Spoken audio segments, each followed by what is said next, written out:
Hello everyone, this is Blister again, bringing you another classic WoW talent overview. In today's video, we're going to be talking about the Mage. In my time in Classic, there were two classes that I barely touched, and by barely touched, I mean I didn't get them over level 30. One of them was the Mage.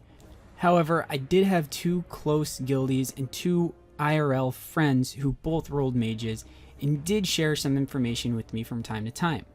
Needless to say, I had to do a lot of research for you guys on this one. So that being said, if any of you hardcore mage players out there find something horribly wrong, point it out down in the comments so everybody can see. So let's dive right into this and take a look at Arcane.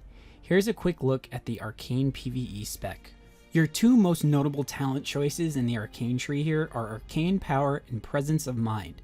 They're going to be your two big DPS cooldowns to do all of your damage. If you've been watching our classic WoW videos, you will probably understand how important mana retention is. Not only is mana important for healers, but it's also very important for DPS players as well. The Arcane build has three talents that I want to point out that will directly help you with that. Arcane Concentration, Arcane Meditation, and Magic Absorption. The first two are pretty straightforward, but don't overlook the value of Magic Absorption.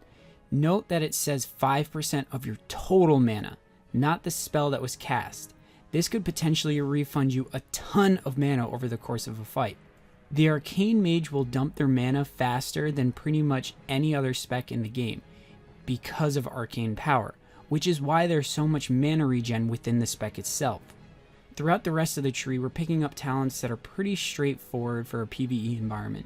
Reduced threat, reduced resist percentage, increased mana base, increased crit and damage, so on and so forth. Since we know that we're going to be on patch 1.12, a lot of people will tell you that this is actually going to be the go-to raiding spec. However, it does come with the caveat of having at least one mage in your raid at 31 points in Frost for Winter's Chill. This is because your filler spell is actually going to be Frostbolt and not Arcane Missiles. The only other talent that I want to point out is Improved Counterspell. It's a nice little talent that helps, but not only interrupting, but it also guarantees that the target's going to be silenced. It's not a bad talent by any means, but when we're in a raiding environment, there are loads of other people who can be interrupting as well. Personally, I think this should be an optional talent. And for myself, I would take Wand Specialization, Magic Attunement, or fill up the 4th and 5th rank of Arcane Focus over a Counterspell. As for a PvP Arcane spec, well, let's just say the best way to do that would be to go 31-0-20, and not far off from what you have right here.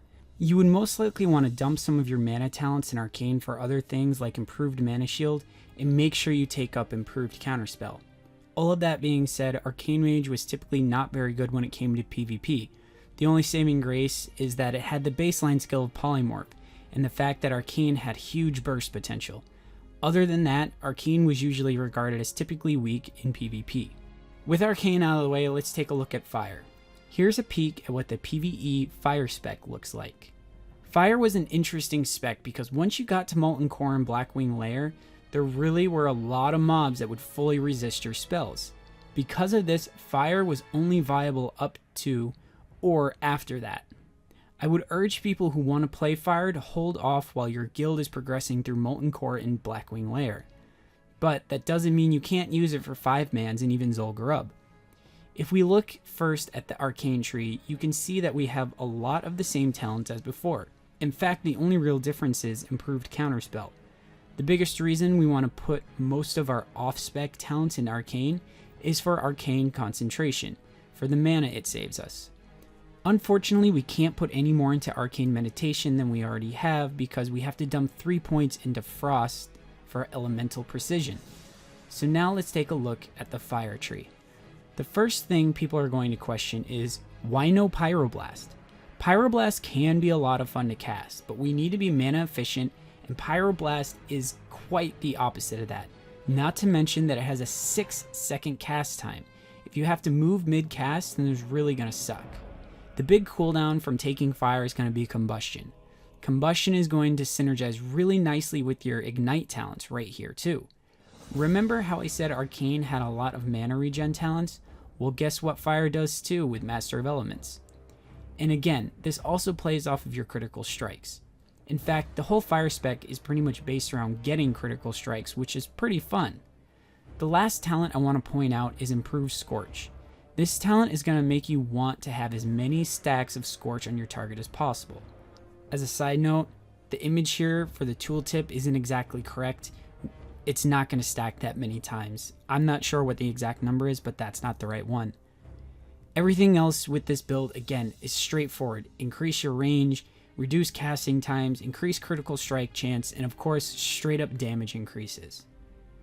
So that was the PvE talent set. Now let's take a look at one of the most interesting specs, in my opinion, is Fire's Palm Pyro build. If you're unfamiliar with this spec, it's all about using Presence of Mind with Pyroblast. With this spec, we're PvPing, so we're not nearly as concerned as we were before with the mana efficiency of Pyroblast. In this situation, we're looking at the huge Pyroblast being cast at instant speed. Presence of Mind does have a hefty cooldown associated with it at 3 minutes, so we're not able to get Palm Pyroblast off as much as we would like to. We just want to try and stun our enemies so we can cast spells for free, which is why we've dropped Improved Fireball in favor of Impact. Scorch is going to be your go-to ability here for damage since it's such a short cast time at just 1.5 seconds. That being said, if your target is at full life or near full life, a Polymorph followed up by a Pyroblast is always a nice option as well. The only other differences here that are worth mentioning are improved Mana Shield and improved Fire Ward. We're taking both of these just for the survivability that they both offer. And last but certainly not least is the Frost Mage. Here's a look at the PvE spec.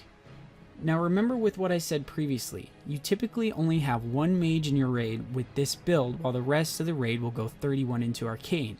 At least that was the case with 1.12. So that being said, you do see this build in PvE, but typically it's only 1 or 2 mages that would run it at all times. If we look at the Arcane Tree, it should look pretty familiar again. The only difference here is that since we only have 19 points into it, we're only going to have 4 to 5 into magic absorption. And if we look at the Frost Tree, the first 20 points are going to look the same as well.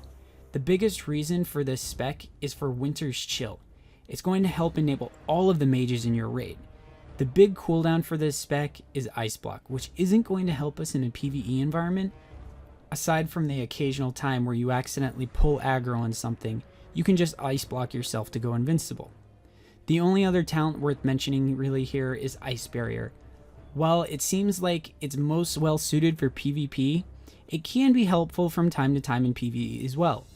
Just remember that this spell does cost mana, so you will potentially lose out on DPS if you have to use it. Both Permafrost and Improved Blizzard are optional here. You can use those talents pretty freely when it comes to the Frost spec to fulfill the needs or perhaps what you're going to be doing outside of a raiding environment. And the last build we're going to take a look at is the Frost PvP build. Here's a look at what I got. Now, some of you who are familiar with the Mage may not agree with this build.